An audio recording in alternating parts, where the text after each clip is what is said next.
So these T100s, it's actually amazing.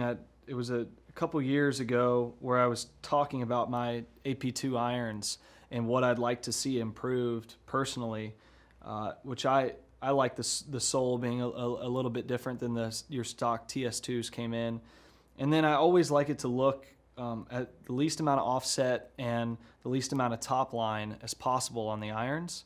And right when I set it down, normally when the clubs are shinier, they look thicker, but this one didn't. You could already tell the difference just by setting it down compared to my Gamer AP2 iron. Something that is really incredible.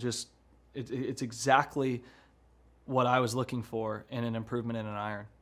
Yeah, when I first heard, when I first saw the T100 irons and it didn't say AP2 on it, it's something where you have to have full trust because you're sitting there going, man, I've played the same iron that said the same thing on it since 2012 probably, or even earlier.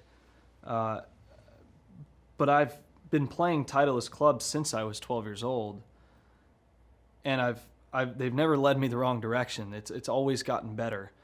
And the idea of a name change, really an entire change across the board with their irons is big, but there are big changes. I mean, for an iron to look different to me and a 7-iron looking down with the same kind of makeup, like a forged cavity back, it requires a new name. I mean, it's cool, it's exciting.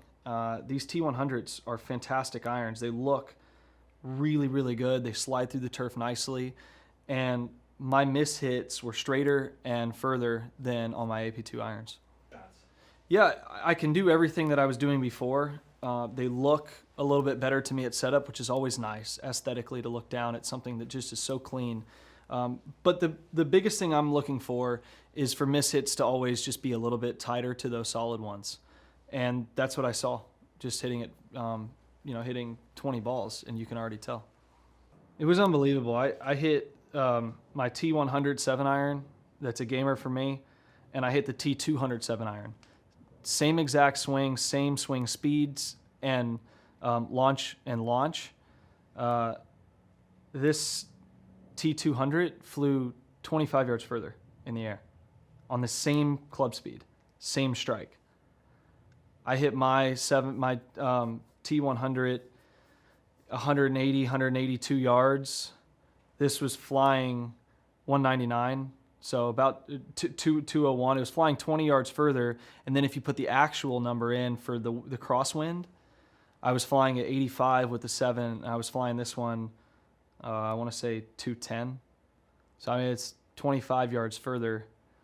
It's ridiculous. And it looks good too. Like you expect to look at an iron that's meant to be, a high forgiving club, and you're expecting for it to kind of have to get over the look of it. You look down and it looks really clean. I'm sitting there going, why don't we play this club? And there'd be two factors. One, pride. Two being, I wouldn't know how to judge. I mean, I'd have to completely rearrange my wedges. I'd need 8 wedges because my 9-iron's going 185 and the 8-iron's, 90. This is 200. I mean, it's unbelievable how far these clubs go without having to do anything different. I asked if they were approved yet by the USGA. I mean, they're essentially, they seem illegal to me.